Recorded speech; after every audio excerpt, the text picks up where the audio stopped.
Hello बच्चा party.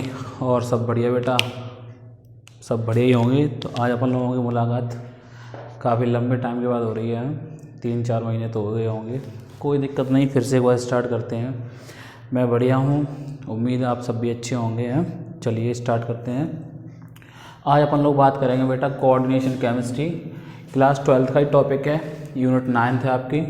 और इसमें आज अपन लोग बात करेंगे कोऑर्डिनेशन कंपाउंड और EAN। आपने ढेर सारे कंपाउंड पढ़े होंगे, जैसे कोवलेंट कंपाउंड पढ़े होंगे आपने 10th क्लास में, 11th क्लास में आयनिक कंपाउंड पढ़े होंगे। वैसे ही मिलता जुलता एक आपका कोऑर्डिनेशन कंपाउंड है, लेकिन देखने में थोड़ा डिफरेंट होगा। ठीक है, 11th में 1-2 जगह पे आया हुआ है ये, बट वहाँ डिटेल में नहीं है। आज अपन लोग डिटेल में बात करेंगे। जैसे आपने देखे होंगे, अगर मैं एग्जांपल लूँ, ये एक आयनिक कंपाउंड हो गया NiCl2। ठीक है, अगर अपन लोग इसकी रिएक्शन करवा दें किससे, अमोनिया से, तो ये हमें देता है बेटा NiNH3 और Cl2। ठीक है, ये सिंपल मॉलिक्यूल्स हैं आपके। ठीक है, ये निकल क्लोराइड का है, ये अमोनिया का मॉलिक्यूल है। ये जो कंपाउंड बन गया, ये हमारा कॉम्प्लेक्स कंपाउंड बन गया सिंपल मॉलिक्यूल से। ठीक है, ऐसा ही तो पढ़ते थे अपन लोग, किसी कंपाउंड की फॉर्मेशन होती थी किससे, जो एग्जिस्टिंग मॉलिक्यूल्स होते थे पहले से, सिंपल मॉलिक्यूल्स होते थे। तो इसके कलर की अगर मैं बात करूं बेटा, तो ये ग्रीन कलर का है आपका, और ये आपका पर्पल कलर का है। कलर की भी बात करेंगे चैप्टर में इसमें। ठीक है ना। अब कोऑर्डिनेशन कंपाउंड होते क्या हैं समझिए। जैसे ये आपको स्क्वायर ब्रैकेट नज़र आ रहा है, ठीक है, इसे अपन लोग बोलेंगे कॉम्प्लेक्स एंटिटी। और ये आपके आयंस हैं जो इसकी प्राइमरी वैलेंसी को सेटिस्फाई कर रहे हैं। ठीक है ना। तो मैं इसको हटा रहा हूँ थोड़ा। देखिए, इसे अपन लोग बोलते हैं सेंट्रल मेटल एटम या सेंट्रल मेटल आयन।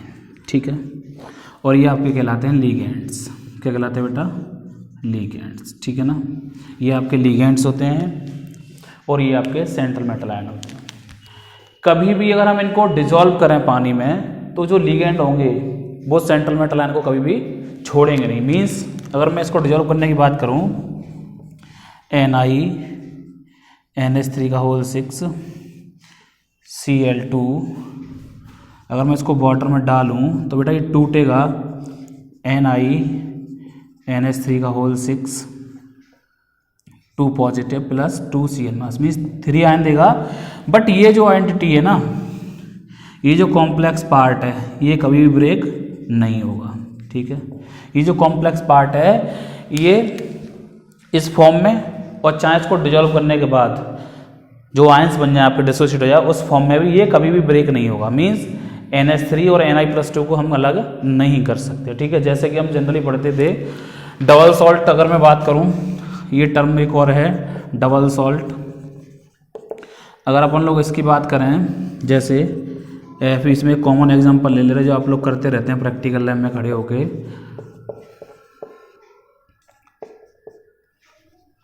ये होता है आपका FeSO4.NH4 का होल्ड S SO4.6H2। अगर बेटा मैं इसको डिसॉल्व करूं वाटर में, तो ये टूट जाएगा हमारा Fe+2 plus twice NH4 plus SO4 2 minus और 6H2। तो ये क्या होगा, ये कंप्लीटली आयंस में डिसोशिएट हो जाएगा, जबकि ये वाला जो पार्ट है ये कभी भी डिसोशिएट नहीं होगा। तो हम कह सकते हैं कॉम्प्लेक्स कंपाउंड की एक प्रॉपर्टी होती है खास, कि अगर हम इनको डिसॉल्व करें पानी में, तो ये कभी भी डिसोशिएट नहीं होते अपने आयंस में, क्योंकि ये लिगेंड है, कोऑर्डिनेट कर रहा है इसको, अपने इलेक्ट्रॉन्स को। ये सेंट्रल मेटल एटम है, तो ये लोन पेयर को ले रहा होगा। तो अगर और आगे बात करें अपन लोग इसकी बराबर वाले की, तो इन्हें अपन लोग बोल देते हैं बेटा काउंटर आयंस। क्या बोल देते हैं, काउंटर आयंस। ठीक है ना। तो यहाँ पे हमने क्या देखा, निकेल 6 अमोनिया मॉलिक्यूल से घिरा हुआ है। ठीक है, जिन्हें हम लिगेंड्स कहते हैं। निकेल सेंट्रल मेटल एटम है और क्लोरीन है। ऐसे ही और ढेर सारे अगर एग्जांपल की बात करें अपन लोग, तो और एग्जांपल देखते हैं 1-2। जैसे मैंने लिखा आपके सामने बेटा CO NH3 का होल 6 3 पॉजिटिव। एक एग्जांपल ये हो गया आपके सामने, यानी कोबाल्ट है 6 अमोनिया मॉलिक्यूल से घिरा हुआ है और ये +3 क्या है, कोबाल्ट का चार्ज है, मीन्स कोबाल्ट का एटॉमिक नंबर कितना होता है 27। तो ये हो गया आपका 3d7 4s2। आगे का तो आप लोग भर ही लेंगे ना, 3p6 3d7 4s2। तो ये जो बेटा है 3d6 4s0, यानी कि इसमें अपना कंपाउंड बना रहा होगा, किसमें बना रहा होगा 3d6 4s2। 2 इलेक्ट्रॉन यहाँ से जाएंगे और 1 इलेक्ट्रॉन आपका यहाँ से चला जाएगा और ये अपना कंपाउंड फॉर्म कर लेगा। ठीक है, ये पर्टिकुलर ऑक्सीडेशन स्टेट है। वैसे तो आप सभी जानते हैं डी ब्लॉक के एलिमेंट बेटा अपनी ऑक्सीडेशन स्टेट बदलते रहते हैं। ठीक है ना, कैसे होती हैं, वेरिएबल ऑक्सीडेशन स्टेट्स होती हैं सभी की, मोस्टली की। ठीक है ना, तो एक एग्जांपल ये हो गया। और देखिए ज़रा, जैसे और एग्जांपल 1-2 लेते हैं कोऑर्डिनेशन कंपाउंड में ही। ये हो गया बेटा आपका NiCO का होल 4। ठीक है, NiCN का होल 4 2 NiCl4 2 ठीक है ना। तो ये भी एग्जांपल है आपके कोऑर्डिनेशन कंपाउंड के। यहाँ पे निकल क्या है 4 साइनाइड आयन से घिरा हुआ है, यहाँ निकल 4 क्लोराइड आयन से घिरा हुआ है, यहाँ निकल 4 कार्बन मोनोऑक्साइड या कार्बोनिल बोल दो आप इसको। ठीक है ना, कार्बोनिल से घिरा हुआ है। और यहाँ पर ये नेगेटिव चार्ज क्यों आ रहा है बेटा, तो आपको पता होना चाहिए निकल की ऑक्सीडेशन स्टेट जो है वो +2 है। एक CN के ऊपर माइनस होता है तो 4 के ऊपर 4 माइनस हुआ, यानी एक CN के ऊपर 1 माइनस, तो यहाँ से कितना माइनस आया 4 और यहाँ से कितना प्लस आया 2। अगर इनको हम सम करें तो कितना बचेगा -2, तो वो ऊपर नज़र आपको आ रहा है। वही कंडीशन यहाँ है, निकल +2 में है, क्लोरीन के ऊपर -1 होता है, तो यहाँ पर कितना बचा इसके ऊपर -2 बचा। ठीक है, तो यहाँ से लिगेंड की प्रॉपर्टी भी देखिए, कुछ लिगेंड कैसे हैं हमारे, नेगेटिव हैं, न्यूट्रल हैं, कुछ पॉजिटिव भी लिगेंड्स होंगे आपके। तो नेक्स्ट वीडियो रखूंगा मैं लिगेंड की, तो उसमें ढेर सारे लिगेंड्स की बात करेंगे, लिगेंड्स की प्रॉपर्टी की बात करेंगे। ठीक है, लिगेंड्स लुईस बेस होते हैं तो क्यों होते हैं, central metal atom Lewis acid होता है तो क्यों होता है, ये छोटा सा वीडियो रखेंगे।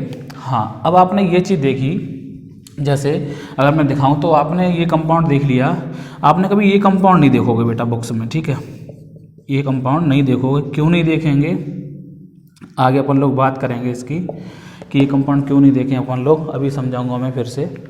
ठीक है ना, तो ये ही कंपाउंड क्यों बने, दिमाग में एक चीज़ ये भी आ रही होगी कि यही सब कंपाउंड क्यों बने, कोई और कंपाउंड क्यों नहीं बने, कोबाल्ट ने यही कंपाउंड क्यों बनाया या निकल ने यही क्यों बनाया, या जैसे आयरन का ले लो FeC2O4 का होल थ्राइस 3 नेगेटिव, या FeNH3 का होल 6 2 पॉजिटिव। ये सब बातें दिमाग में आ रही होंगी आपके कि बार बार यही कंपाउंड लिख रहा हूँ मैं। ठीक है, तो यही कंपाउंड क्यों बनने हैं, ऐसे ही क्यों बनने हैं। तो बेटा इसके लिए अगर हम बात करें तो एक रूल है EAN रूल।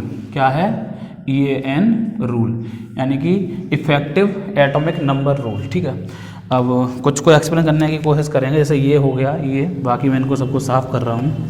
तो एटॉमिक नंबर आपको याद करने होंगे बेटा। ठीक है ना, एटॉमिक नंबर आपको लर्न करने होंगे, तभी आपके लिए ये सब पॉसिबल है। ओके, ठीक है ना। अगर आप एटॉमिक नंबर लर्न नहीं कर रहे तो आपको फिर दिक्कत आने वाली है। अब आप 12th में हैं तो एटॉमिक नंबर आप लोग लर्न कर लीजिएगा। ठीक है, जैसे देखो पीरियोडिक टेबल सबने देखी है, scandium, titanium, vanadium, chromium, manganese, iron, cobalt, nickel, copper, zinc. ठीक है ना, तो ये 21 हो गया, इसका 22 होता है, 23 होता है, 24 होता है, 25, 26, 27, 28, 29 और 30। ठीक है ना बेटा। अब अगर हम और आगे जाएँ तो हम पी ब्लॉक के फिर यहाँ से शुरू हो जाते हैं एलिमेंट्स। ठीक है, तो ये लास्ट में 18th ग्रुप आता है, यहाँ पे इसका 30 है, तो कितना आएगा आपका 6 जोड़ने के बाद 36 क्रिप्टन। ऐसे ही 39 बाई वाले पे जाओगे तो कहाँ तक जाओगे आप 48 CD तक जाएंगे आप। इसके नीचे कितना होता है क्रिप्टन के नीचे आपका 8 से 14 यानी 54 जीनोन होता है।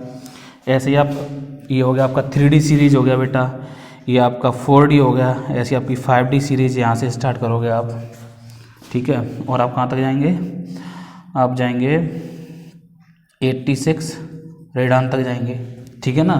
तो मेरा कहने का मतलब क्या है, अब इसे 26 वाला है, कौन है, आयरन 26 वाला है बेटा। तो इसका एटॉमिक नंबर कितना है बेटा आयरन का, कितना है 26। अगर मैं इसके इलेक्ट्रॉनिक कॉन्फ़िगरेशन की बात करूँ तो वो हो जाएगा मेरा 3p6 3d6 4s2 4p0 और 4d0, ठीक है ना। यानी कि 4s2 पर इसका कॉन्फ़िगरेशन फिल्ड हो जाता है, यानी कि 26 हो जाते हैं आपके 4p0 4d0। अब आयरन का एग्जांपल जैसे मैं ले रहा, ये मेरे पास कोई दिखाई नहीं देगा, यहाँ पे लिख ले रहा है, ठीक है ना। FeNH3 का होल 6 और 2 पॉजिटिव, यानी अमोनिया न्यूट्रल होता है। तो आयरन +2 ऑक्सीडेशन स्टेट में कंपाउंड बना रहा है, ठीक है ना। तो देखिए आयरन किसके पास जाना चाहेगा, आयरन जाना चाहेगा करीना के पास। किसके पास जाना चाहेगा, करीना के पास। जो हमारा आयरन है वो किसकी तरह बनना चाहेगा, करीना की तरह। भाई एक सेलिब्रिटी है, गाड़ी वाड़ी मिली हुई है, तो गाड़ी वाड़ी में बैठना चाहेगा ये भी। तो फिर क्या करें, सोचने वाली बात है, क्या करें। तो आयरन ये कहेगा भैया ऐसा करिए कि मुझे करीना तक पहुंचा दो। तो कैसे, हमने कौन सा कंपाउंड लिया, ये लिया। आयरन पर कितना चार्ज है, +2। तो आयरन के पास 26 थे, किस में चला गया आयरन, +2 में। मीन्स एस के दोनों निकाल दिए होंगे, तो क्या बचा 3d6 4s0 4p0 और 4d0, ठीक है ना। तो अब इसके पास कितने बचे दो निकालने के बाद, अब इसके बाद बचे बेटा 24 इलेक्ट्रॉन। कितने इलेक्ट्रॉन बचे, 24 इलेक्ट्रॉन, ठीक है। कंडीशन याद रखना कि कोई भी एक लिगेंड, कोई भी बेटा एक लिगेंड हमेशा 2 इलेक्ट्रॉन देगा, यानी 1 इलेक्ट्रॉन पेयर देगा। ओके, फिर कैसे कैसे देंगे, यानी कि किसी भी लिगेंड का एक एटम हमेशा 1 लोन पेयर देगा, मीन्स 2 इलेक्ट्रॉन देगा। बाइडेंटल लिगेंड होंगे, कुछ लिगेंड ऐसे भी होंगे जिनमें 2 डोनर एटम होंगे, कुछ ऐसे होंगे जिनमें 3 डोनर एटम होंगे, कुछ ऐसे में होंगे पॉली होंगे, मीन्स 3 होंगे, 4 एटम भी होंगे, 6 एटम भी होंगे, ठीक है। लेकिन एक एटम हमेशा 2 इलेक्ट्रॉन देगा, मीन्स 1 लोन पेयर देगा। तो अमोनिया खुद में एक ही मॉलिक्यूल है, अमोनिया का स्ट्रक्चर ये आपने पढ़ा होगा, ठीक है ना, सब पढ़े हुए हो, ये आपने स्ट्रक्चर पढ़ा होगा अमोनिया का। तो 1 लोन पेयर है, तो 1 लोन पेयर का मतलब 2 इलेक्ट्रॉन। तो हम अगर यहाँ पे बात करें तो आयरन के पास 24 इलेक्ट्रॉन है इस कंपाउंड में, प्लस अमोनिया के कितने लिए हमने 2, कितने अमोनिया 6, मीन्स 24 + 12 इक्वल्स टू कितना हो गया आपका 36 इलेक्ट्रॉन। पहुंच गया करीना तक, आयरन बन गया करीना, ठीक है ना। ये किसके पास पहुंच गया आयरन, आपका करीना के पास पहुंच गया। और करीना के पास पहुंच के इस आयरन ने क्या बना लिया, ये कॉम्प्लेक्स बना लिया। क्या बना लिया बेटा, ये कॉम्प्लेक्स बना लिया, ठीक है। ऐसे ही निकल के पास आइए, चलो निकल की बात करते हैं, मैं इसको साफ कर रहा हूँ, ठीक है। निकल के पास आ जाओ भाई। अब निकल के पास आइए, तो हमने क्या देखा, निकल का कितना होता है आपका 28 Ni, 28 है निकल का, देखिए 28 है। कोई चार्ज कॉम्प्लेक्स के ऊपर नहीं भाई, मीन्स 28 पे ही बना रहा है। तो 28 इलेक्ट्रॉन्स हैं, मीन्स क्या होगा 3d8 4s2, ठीक है। अब आप ये कह रहे होंगे कि ये लोन पेयर लेता कहाँ है, तो बेटा देखो बैक एंड ऑर्बिटल पड़ी हुई हैं, ये सब इसकी खाली हैं बेचारे की, ठीक है। डी भी कुछ खाली पड़े होंगे अनपेयर्ड, अब वो डिपेंड करेगा लिगेंड कैसा है, स्ट्रॉन्ग फील्ड है वीक फील्ड, तो उसकी प्रॉपर्टी बाद हम पढ़ेंगे। तो कुल मिला के क्या है आपकी 4 इसकी पूरी खाली पड़ी हुई है। तो ये नॉर्मल वैलेंसी से जाके हायर वैलेंसी में भी कंपाउंड की फॉर्मेशन करते हैं, कौन, कोऑर्डिनेशन कंपाउंड, ठीक है। तो 28 का ये कॉन्फ़िगरेशन हो गया बेटा आपका, 4p0 खाली पड़ा हुआ है इसका। तो अब देखिए 28 इलेक्ट्रॉन्स के पास थे, ओके भाई, प्लस एक कार्बोनिल कितने देगा, 2 देगा इसको, तो 4 कितने देंगे, इनटू कर दिया, मीन्स 28 + 8 कितना हो गया आपका 36। ये भी पहुंच गया करीना के पास, ये भी किसके पास पहुंच गया, क्रिप्टन के पास पहुंच गया भाई। व्यवस्था हो गई, इसकी भी सेटिंग बन गई करीना से, और ये भी कार्बोनिल की हेल्प लेके किसके पास पहुंच गया, करीना के पास पहुंच गया, और अपना कॉम्प्लेक्स बना लिया NiCO का होल 4, ठीक है। नाम पे टेंशन ना लीजिए, अगला वीडियो लिगेंड का, उसके बाद IUPAC नोमेनक्लेचर ही सिखाएंगे आपको। कोशिश करेंगे पर डे वीडियो देते रहे आप लोगों को, ठीक है, ज़्यादा से ज़्यादा हो जाए आपका वर्क। अब इसकी बात कर ले रहे कोबाल्ट वाले की, इसको साफ करूँ। अब कोबाल्ट वाला देखिए, ठीक है। अब कोबाल्ट वाला कोबाल्ट का कितना बताया मैंने आपको 27, ठीक है। कितना निकाल दिया 3 निकाल दिया, कितना बचा होएगा 24, ठीक है। 24 प्लस कितना लिगेंड है 6, एक कितना देता है 2, तो 24 प्लस 12 इक्वल्स टू कितना हो गया बेटा आपका 36 इलेक्ट्रॉन। मीन्स ये भी कहाँ पहुँच गया करीना के पास पहुँच गया। एक दो एग्जांपल और ले लीजिए, देखिए जैसे FeNH3 का होल 6 3 प्लस आयरन +2 में कंपाउंड बनाता है बेटा और आयरन +3 में भी बनाता है। +2 वाले को फेरो कह देते हैं और +3 वाले को फेरिक कह देते हैं, ठीक है। फेरस फेरिक तो पढ़े होंगे आप लोगों ने। चलिए अब देखिए आयरन का कितना बताया अभी हमने आपको 26, कितने निकाल दिए 3, कितने बच्चे 23 प्लस कितना लिगेंड है 6, एक कितना देता है 2, तो 23 प्लस 12 इक्वल्स टू कितना हुआ 35। अब ये बेचारा करीना तक नहीं पहुंच रहा, ये करीना तक नहीं पहुंच रहा। अब भाई क्या करेगा ये, तो कोई दिक्कत नहीं है, कुछ नहीं करेगा, कोशिश कर रहा है करीना तक पहुंचने की, पहुंच नहीं रहा। कुछ ऐसे होंगे जो उससे आगे भी निकल जाएंगे और कुछ ऐसे होंगे जो एक दो पीछे भी रह जाएंगे और कुछ ऐसे भी होंगे जो एक्चुअल KR तक पहुंच जाएंगे, जीनोन तक पहुंच जाएंगे और RN तक पहुंच जाएंगे। तो 2-4 कम भी हो सकता है और 2-4 ज़्यादा भी हो सकता है। जैसे इसका देखिए निकल का अभी मैंने आपको 28 बताया था, 2 निकाल दो तो कितना हुआ 26 प्लस 2 × 6 इक्वल्स टू कितना हुआ 26 प्लस 12, कितना होगा आपका 38। तो ये देखो आगे निकल गया, 36 से आगे निकल गया। तो कुछ आगे भी जाएंगे और कुछ 1 2 3 या 4 तक पीछे भी रह जाएंगे, तो वो कोई दिक्कत नहीं है। तो ये इसका लिमिटेशन हो गया कि ऊपर जा रहे हैं नीचे रह जा रहे हैं। लेकिन हमें एक चीज़ पता चल गई यहाँ से इफेक्टिव एटॉमिक नंबर से, किससे इफेक्टिव एटॉमिक नंबर से हमें ये पता चल गया कि जो कॉम्प्लेक्स होते हैं वो कोशिश ये करते हैं अपने पास वाली नोबल गैस का एटॉमिक नंबर एक्वायर कर लें और स्टेबल हो जाए। और किसकी फॉर्मेशन करते हैं, ढेर सारे कॉम्प्लेक्स कंपाउंड की फॉर्मेशन करते हैं। जैसे मैंने अभी आपको एक बताया था NiCN का होल 5 या ये कर दो NiCO का होल 5, ठीक है। अब देखिए यहाँ पे क्या होएगा 28 है प्लस 2 × 5, तो ये कितना होगा 38, ये आगे चला गया। तो बहुत कम केसेस में ऐसा हुआ कि निकल हमारा बेचारा 38 तक जाए, तो ये कंपाउंड बहुत कम देखने को मिलता है। जनरली निकल की कहानी टेट्राहेड्रल या स्क्वायर प्लेनर पर ही ख़त्म हो जाती है। तो ये इनके क्या कहलाते हैं, आपके कोऑर्डिनेशन नंबर कहलाते हैं बेटा। ये 6 5 या ये 6, ये क्या कहलाते हैं, इनके कोऑर्डिनेशन नंबर कहलाते हैं। ये 6 हो गया, इनकी भी बात करूँगा मैं।